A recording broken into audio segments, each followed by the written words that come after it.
There exists a frequency that bypasses the ears, but penetrates straight into the spirit. John, in Revelation 1:10, declared, "He perceived a voice like a ram's horn," not through physical senses, but through divine revelation. What resonated within him now resonates within you. This isn't chance. This is divine calling. An unseen war rages, and without your consent, you were commissioned before conception. Ephesians 1:4. This word you received today answers what your spirit has been crying out for ages. The Almighty doesn't select people for ease, but for spiritual combat. Christ proclaimed, "You didn't select me, but I selected you." John 15:16. This selection isn't metaphorical, it's heavenly appointment. John witnessed a white stone bearing a secret name, Revelation 2:17, a name representing spiritual identity and distinct calling. Every soul carries a purpose in this conflict, and yours is inscribed in glory. That's why darkness acknowledges this identity, even when you remain unaware. John's terminology in Revelation isn't imagination, but battle cipher. Seals, vessels, beasts, blades. Every symbol serves as a blueprint to comprehend the conflicts unfolding in secrecy, beyond visible reality. And within this unseen battlefield, your spirit wars now.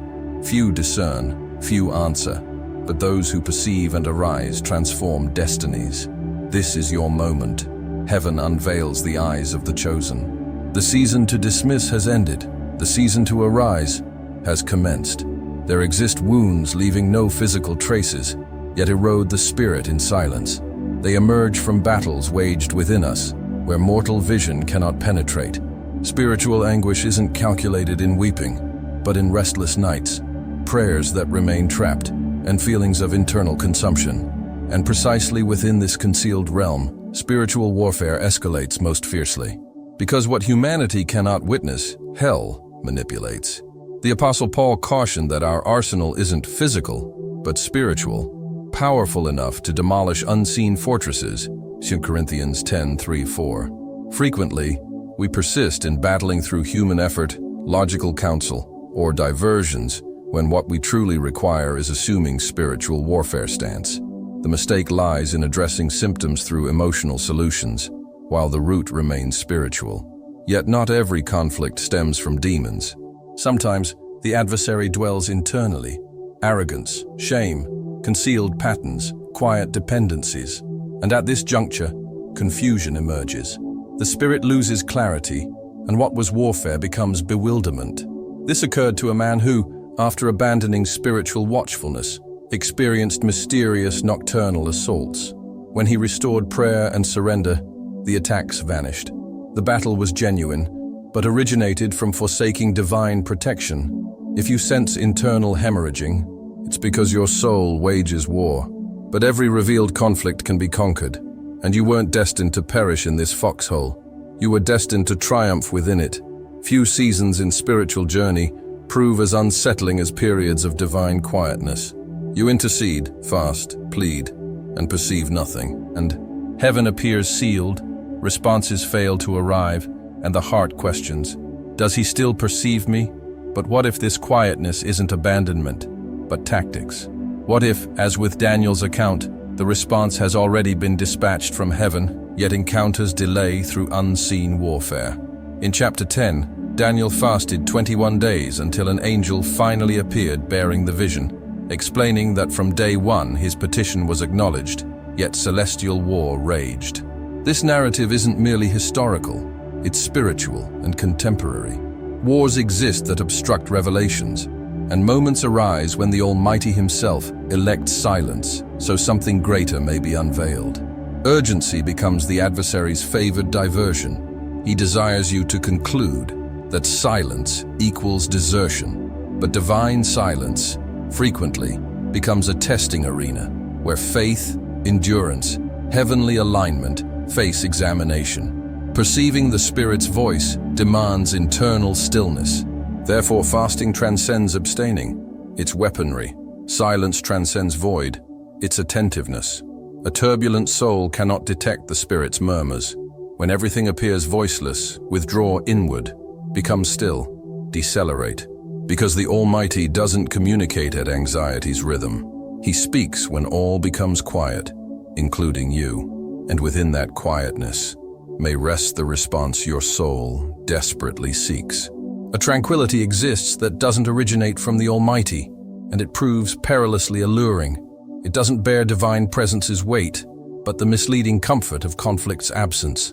Many mistake serenity for blessing, yet authentic rest from heaven always arrives accompanied by spiritual alertness. When they declare peace and security, then swift devastation overtakes them. 1 Thessalonians 5:3.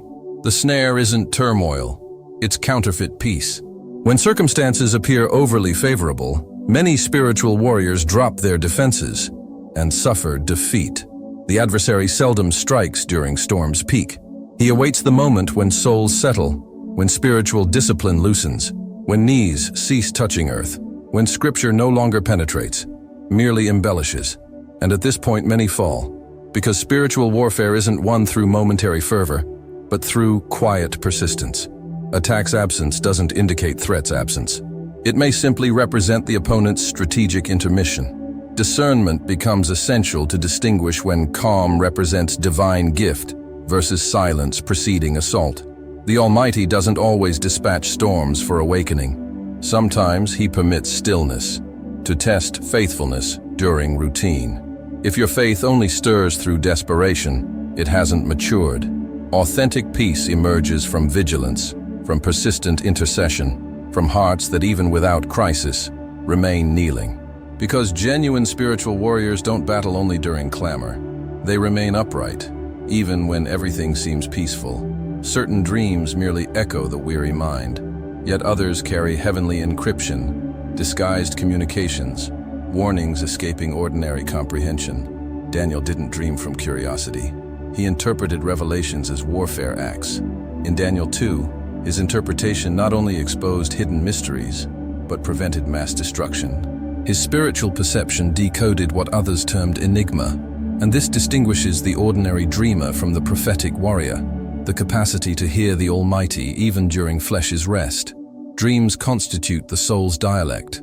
They can expose spiritual dungeons, unveil snares, herald wars not yet begun. The problem is many dismiss these indicators, or worse, attribute everything to coincidence. But when the Almighty desires to address someone who won't listen during daylight, He visits during darkness. The question isn't whether you're dreaming, it's whether you're interpreting. Not every dream vision originates from heaven, yet many do. And your response to them can determine victory or defeat in the invisible struggle. The initial step is watchfulness. Document, preserve, contemplate. A dream record isn't superstition. It's a spiritual instrument. The second involves filtering everything through Scripture. Heaven never contradicts His word. And the third requires requesting continuous discernment. A revealing dream doesn't substitute the Bible, yet can confirm what the Spirit was already whispering. When Daniel dreamed, kingdoms mobilized. Perhaps when you dream, heaven also attempts positioning you for something magnificent. The question remains, are you hearing what you witness during slumber? Not every spiritual battle originates externally. Sometimes, the most stubborn foe resides within us. A conflict exists that few acknowledge, the struggle between the soul craving divine presence and the flesh determined to undermine this desire. St. Augustine penned with raw honesty, "Lord, purify me, but not now." This statement isn't sarcasm. It's diagnosis of the fractured soul. It's possible to adore the Almighty mentally yet oppose Him through behaviors. It's possible to yearn for heaven, yet remain chained to invisible bonds feeding the former self. The Apostle Paul experienced this identical struggle and chronicled it in Romans 7. The good he wished to accomplish, he couldn't. The evil he detested, he found himself practicing. This didn't render him hypocritical. It rendered him human. It rendered him a war zone. Many stumble in spiritual warfare because they believe they can conquer external forces without first yielding internal ones. But while breaches exist in the soul's domain, pride, envy, dependencies, self-destruction, the enemy will persist finding entrance. The sole method to overcome this internal revolt is through complete surrender. It's not concerning perfection, but concerning submission. A heartfelt prayer, even lacking eloquent words, possesses more strength than hollow ceremony. Spiritual discipline, when practiced secretly, cleanses areas no guidance reaches. It's essential to guard not only against external assaults, but against internal behaviors that quietly nourish darkness. The former self doesn't expire through words. He expires through the cross. If you sense you're battling yourself, perhaps this is the conflict the Almighty wants you confronting first, because triumph over the world begins with submission within the soul, and only those conquering this war can walk in genuine authority. Not every lost soul exists in rebellion. Some have simply faded, like a lamp positioned correctly, yet no longer illuminates. Christ spoke of 10 maidens. All awaited the groom, all possessed lamps, yet only 5 maintained adequate oil, Matthew 25. The oil there symbolizes something beyond visible faith. It represents intimacy nurtured privately, spiritual life sustained when nobody observes. It's simple to appear ready superficially, but when the dark hour arrives, only those possessing genuine light remain standing. The dimmed flame isn't a metaphor concerning declared sinners. It indicates those still attending ceremonies yet have lost the core, who discuss the Almighty yet no longer hear Him, who move through spiritual momentum, hoping external sparks will reignite what can only be sustained internally. The oil maintaining the flame isn't emotion, it's presence. It's secret time with heaven, moments in Scripture, constant vigilance against the soul's drowsiness. Psalm 91 reminds us that whoever abides in the Most High's secret chamber finds rest. But only those choosing to remain dwell there, and those remaining watch. Faith's flame isn't sustained through sporadic events, but through daily discipline. A life not praying privately expires publicly, and when night arrives, it's too late to seek what wasn't cultivated. If your lamp today merely flickers, time remains. Return to the secret chamber. Request oil. Nurture intimacy. Because in spiritual warfare, those lacking light become vulnerable targets, and a defenseless soul cannot resist when darkness approaches the door. Not every spiritual warfare begins with screaming or manifestations. Some commence through subtle dialogues, through manipulations masked as concern, through gazes that dominate, through silences that demean. The Jezebel spirit, referenced by Christ in Revelation 2:20, didn't perish with the Old Testament woman.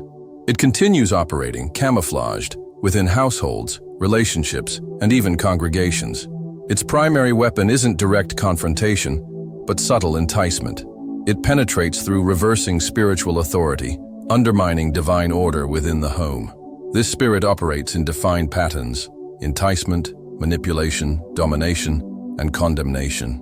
It entices through honeyed words, manipulates through pledges and emotional coercion, assumes control through spiritual chaos, and when all fails, installs condemnation to maintain others trapped. Jezebel isn't gender-specific, but represents a demonic tactic. She devastates husbands, distorts wives, bewilders children, and converts homes into silent battlegrounds where love becomes strain and faith becomes routine, devoid of presence.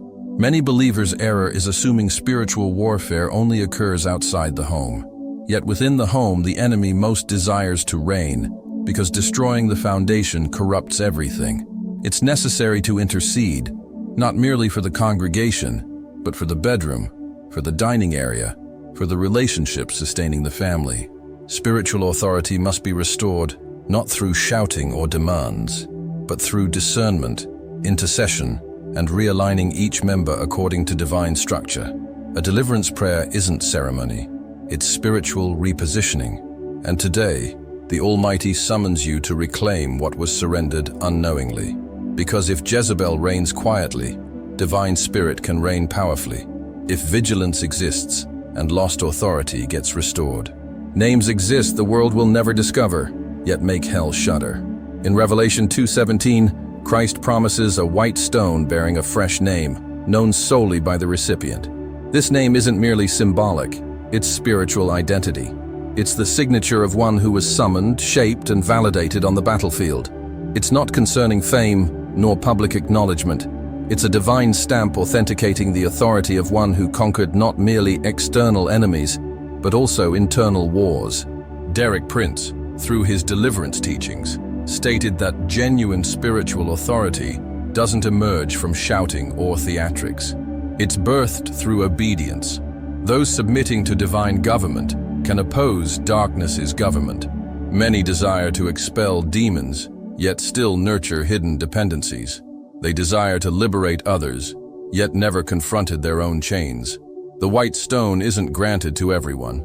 It's delivered to those who didn't surrender, even when heaven seemed silent, who arose, even while wounded, who continued standing, even without applause or acknowledgement. Spiritual authority isn't conquered through human endeavor. It's inherited through faithfulness. Scripture declares that our warfare weapons are mighty through the Almighty for demolishing strongholds. 2 Corinthians 10:4. This means you're not merely a survivor. You were summoned to be a destroyer of evil structures. Spiritual warfare continues beyond this message. But the glorious news is, heaven continues training soldiers. And if you've reached this point, it's because you remain in position. You are the torch illuminating the dark battlefield, the standard pointing direction amid chaos. The spiritual realm recognizes those bearing light. The question is, when heaven and hell observe you, what do they witness? Because you may not feel prepared yet, that secret name has already been released. And your calling is inscribed, not on parchment but in eternity.